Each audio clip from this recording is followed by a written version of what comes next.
I'm Alex Del Sordo, and this is CJ Bound, and we are back with another breakdown of competition for the Global Virtual Challenge. And CJ, Masters women, I mean, my goodness, I love reading the bios of these athletes. We got moms with 3 kids. We have women who found rowing just like a year ago, and just like the Open men or the Masters men, we have a lot of wide variety of age. How are you feeling for this tournament right now? This one, I'm more excited to see how this plays out because we've got a bigger cross-section of CrossFit athletes and rowers. So yeah, you're right. We have a big span of ages, not as big as the Masters men, but the fact that we've got about 40-50% of the Masters women category is CrossFitters. Now that's a layer that you and I are excited about. We talk a lot about it. There isn't a lot of crossover between the CrossFit athletes and the rowers, and for the first time, we're really seeing a big group of them get together on each side. I think we got a CrossFitter winning this one. I mean, my God. I mean, I want to fight for the rowers on this one, but 3 of the top 4 seeds are CrossFit athletes. Yeah, I don't know what to say. It's clear. I mean, it's clear, at least on the women's side, because I think it's funny how this happens. I don't see a lot of women rowers keep going for their entire career, like Masters men, guys that row in college. It seems like that's a bigger pool of athletes in today's world. Like there's more Masters men than there are women. And that's an interesting conversation that I think is a bigger conversation than just this today is you look at the number of NCAA athletes on the women's side that graduate every year. Where are they going? Why are they not continuing to row? The opportunity isn't there. We've touched on this in other shows that you and I do where the barriers for women to overcome are a lot bigger than for men. But this is going to be an interesting part of this race. There's a guy down in DC, Tolson Waddle, running the Masters women's program, and they won the Charles this past year, and it's taken him 3 years to develop that team to be more than 2 8s. Yet you look at the Masters men team, you have to push people away. I mean, there's 60 or 70 guys on that program. It doesn't make any sense. And I hope that in later episodes we get to talk to some women in this tournament to find out, like, how do we grow that population? What do we got to do? I'm excited to see it. And I think the other conversation on top of that is how do we grow the women, but how do we cross over some of these CrossFit athletes and put them actually in boats? Let's get them excited to actually participate in rowing. And in today's episode, we're interviewing 4 women, right? Morgan McGrath, Jordan Falcone, Pam Neuharth, and Diane Lowenstein, right? Yep. Huge variety. 3 of the number 1 seeds, actually.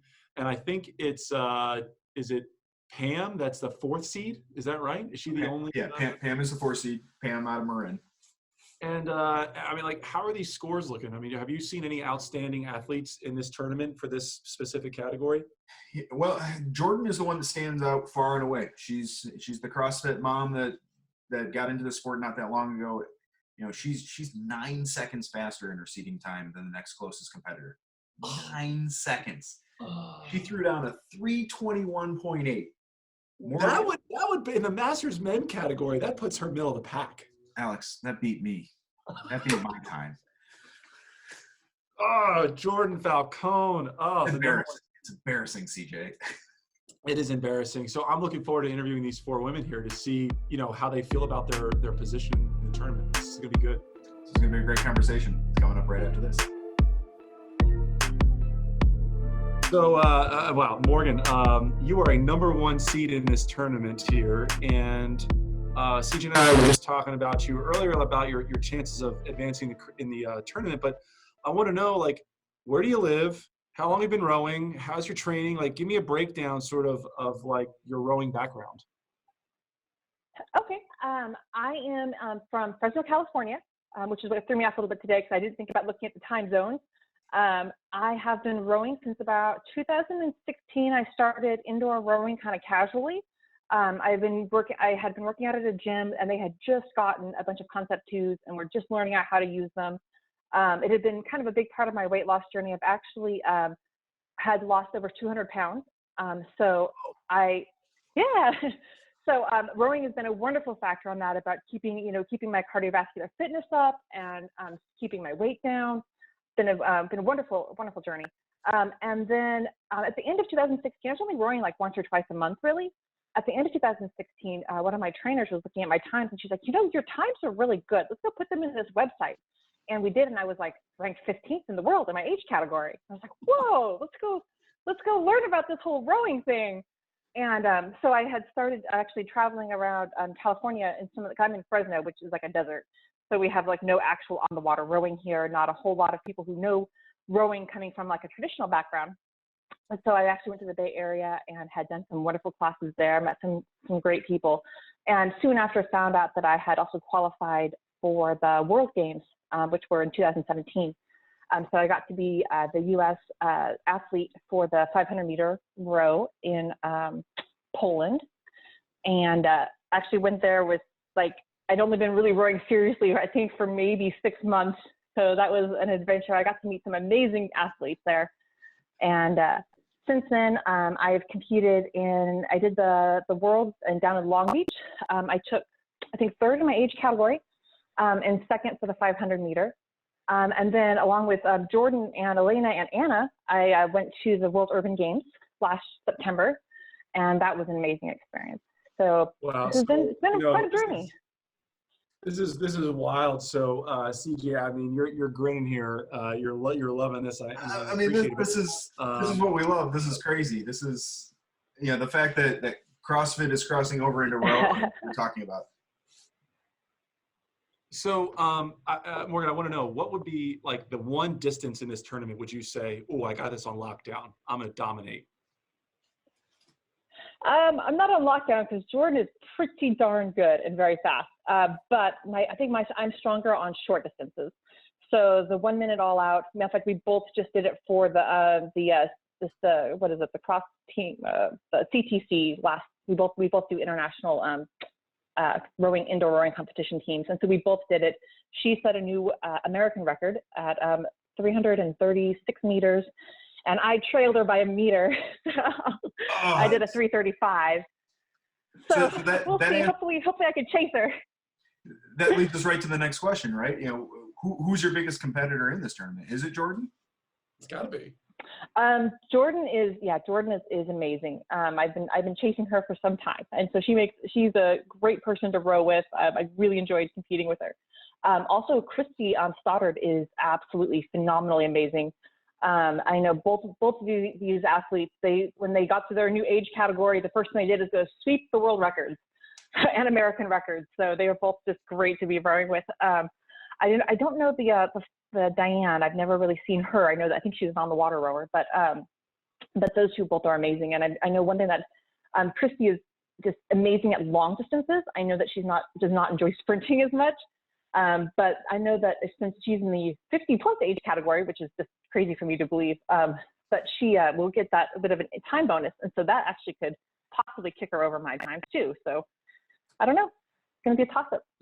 So I'm looking for someone to flat out say, I'm going to win this thing. But what are your chances of winning the tournament? Like, how are you feeling for this multi-distance, multi-week thing?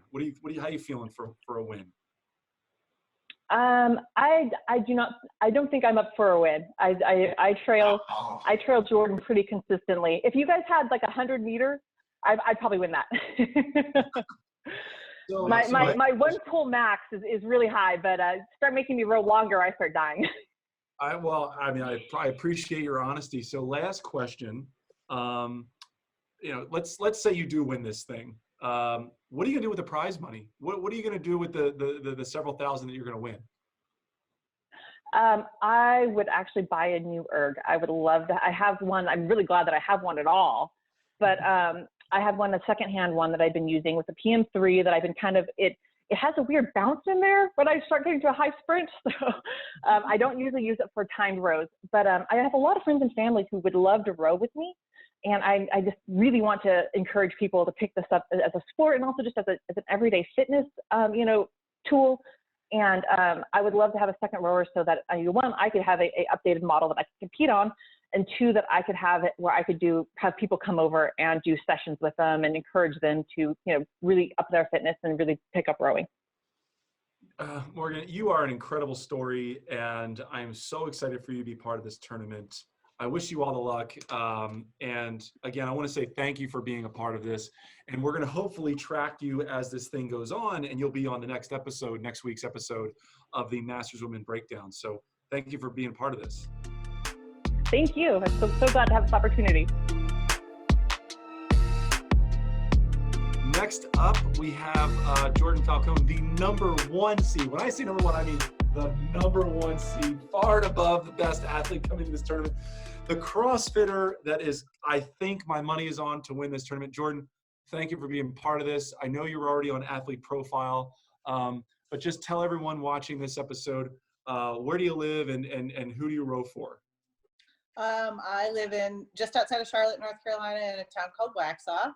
And I row over at CrossFit Weddington, and I also row indoor for the indoor competitions with the MAD IRC. Awesome. So what is the one distance that you're going to say, this is mine, I love it, I'm excited about? What is the one week that you're just amped up to do?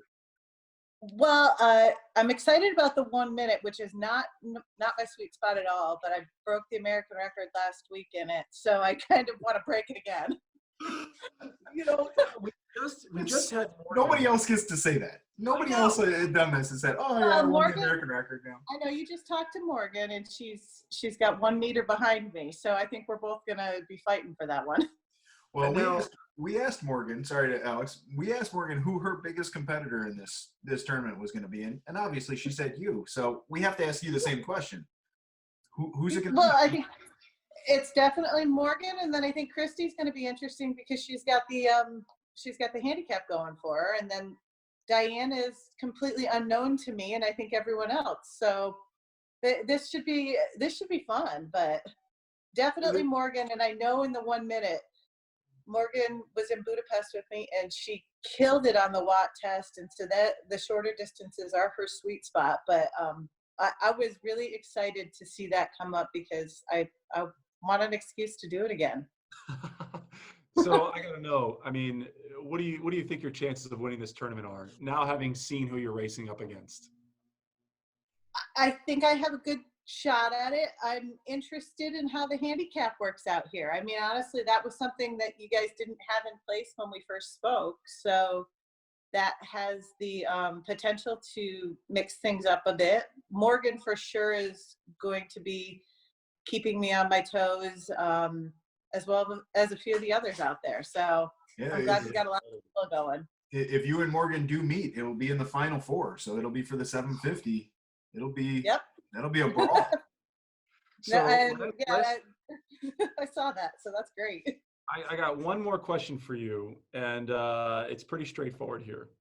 What are you going to do with the prize money? If you win this thing, you got a couple $1,000 in your pocket.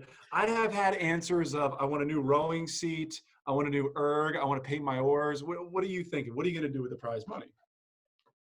Well, I kind of want to try slides, to be honest with you. So that might be the purchase of the day if I could find a spot to put them. But yeah, that's the thing I'm thinking of. Rowers will always be rowers. Yeah, exactly. No one's saying I'm gonna, I don't know, take my family out for a great dinner. I don't know. They're all just erg pieces and rowing boats. Right. Jordan, what do you want to say to the athletes in this tournament right now? Like, what are your closing remarks for them to as we start this tournament? I mean, let's get out there and see what everyone can do. I like I said, I really love the format. I like that you have a name that you're going up against. Tell them all to get on Instagram so we can all figure out who everybody is. Yeah, there's a lot of people out there who are known rowers who have been doing a lot of the online tournaments, and then there's a lot out there who are who the names have not crossed over into our world. So get out there and let's meet each other too, because I think that's one of the fun things about all these online competitions is talking to people like Malin, who's out in, I think she's Sweden, and, getting to cross over to those different people. So. Absolutely. Well, this is exciting. Jordan, thank you for being part of our interview here. And I know that we're going to be talking to you as the weeks go on. So good luck in our tournament. And awesome. We look forward to seeing you soon. Thank you very much. TJ, next up, it's Diane Lowenstein here. And Diane, we ask everyone the same 5 questions. Okay, this is a quick interview. But we want to tell the audience watching, like, where do you live? Who do you row for? How long have you been rowing? Great. Okay, so Diane Lowenstein. I live in San Rafael, California. It's about 15 minutes north of San Francisco. And I've been rowing almost 2.5 years. So always a novice, right? Wow, so you're pretty new to the sport. Did you come into it erging? Did you come into it like right into the boat? Well, I've been exposed to the erg in my prior life as a CrossFitter. And I just always liked how it kind of tested my power and speed. But I think what really intrigued me was rowing on the water. And for years during my kind of early morning commute to work, I had seen, the rowers practicing and like the early dawn hours, and their grace and athleticism and synchronicity was just really beautiful. But I was busy with life and work and kids, and I never really pursued it. And then my husband died in a car accident. Oh my gosh. Yeah. And I shortly thereafter turned 50, and I wanted a new interest, and or maybe I wanted a new identity. I felt very defined by this tragedy and very stuck, and I kind of both wanted community support and at the same time some like anonymity, if that makes sense. So I just found like starting my days with these kind of morning practices was invigorating and cleared my head, and it got me out of bed, and I had to focus on something else, right? Like the rhythm, the technique, the boat speed, or else I was going to get called out. And my mind could not wander. So that kind of discipline, that purpose, that focus was really beneficial to me during what was a really hard time in my life. So Diane, I think what we're going to have to do here is have an athlete profile on you in a separate interview, because you have a story that I think would impact a lot of people. So for the time being, I just want to say for the audience watching is we're going to do an athlete profile on you in the very near future. But for the time being, just because of the way the format is, I want to know, what is your best distance? Now you've seen the structure of the tournament. Yes. What you say is like, oh, I got this one. I'm going to dominate. This is my distance. Okay, well, some of these distances I've never done before, but I'm going to say the shorter the distance, the better for me, right? Because then I can fly without the die. So I'm going to say 1 minute test for max meter, right? Yeah, I think that sounds about right. Now, who do you think your biggest competitor is? Who's the one that you say, ooh, I got to get this one. I got to beat her? Oh, that's easy. That's myself. I All right. just like try to do a little better each time I strap in. For me, this isn't so much about winning. It's about doing my best, supporting my teammates, and seeing what we can do. And that's what we all love and hate about the erg, right? You get this immediate feedback, and it's unforgiving. Ergs don't lie.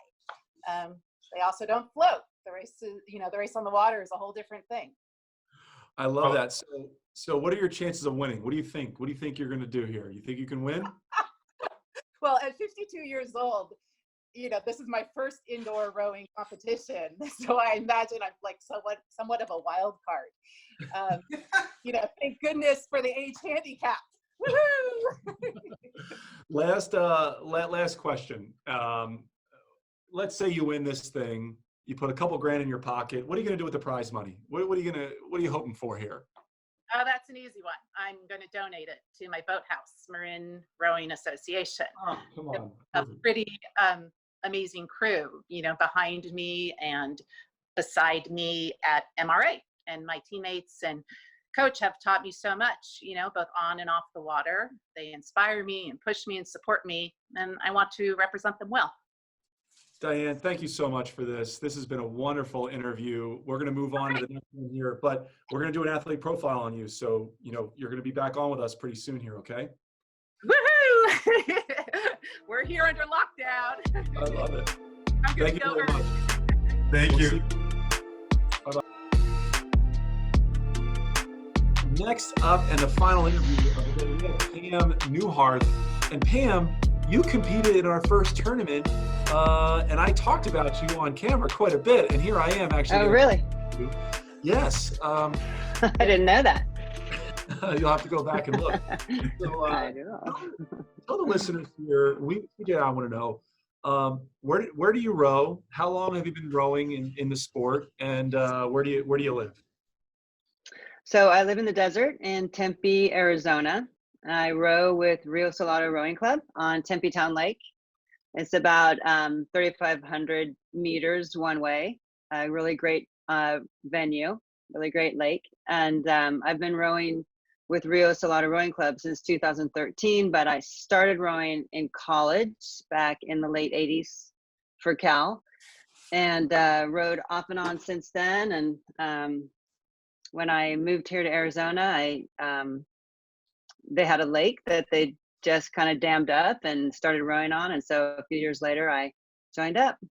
So CJ, we actually have like a real rower on our hands now. Because we have a number of CrossFitters, right? All these CrossFitters been taking over our world, so it's nice to have actual rowers. Mhm. Oh Wow. yeah, I'm out there several times a week. Yeah, Wow. the erg So, supports my rowing for sure, not the other way I around. love that. It supports the rowing. It's not the other way Yeah. around. No. So Pam, what's the distance on our tournament that you just say, "Oh, I got this one. This is mine. I'm my favorite." Well, I'm definitely a distance person, so I'm more of a slow twitch kind of gal. So the longest one that I'm doing on this race, this regatta, is 1,500. So that's this week, as you know. Yep. So yeah, that's the one that I just kind of like to get into groove, sink my teeth into it, power through. So That's yeah, a the typical 1 row. minute, the 1 minute one is like you can't even breathe, really. So.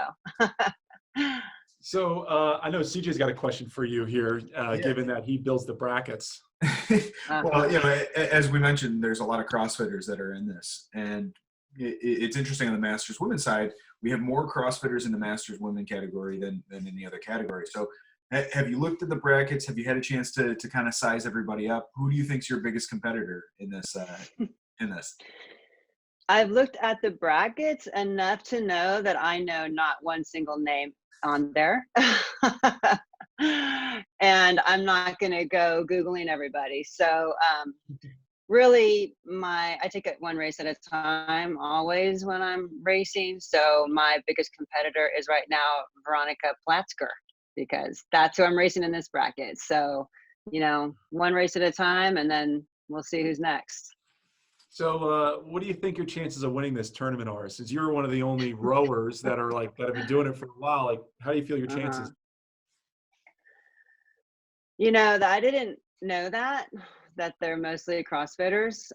So that actually makes me a little more optimistic because, as you guys know, erging, there's definitely a strategy to it. And technique matters a lot when you're trying to perform well on the erg. So, but honestly, since I don't know any of them, I don't really know.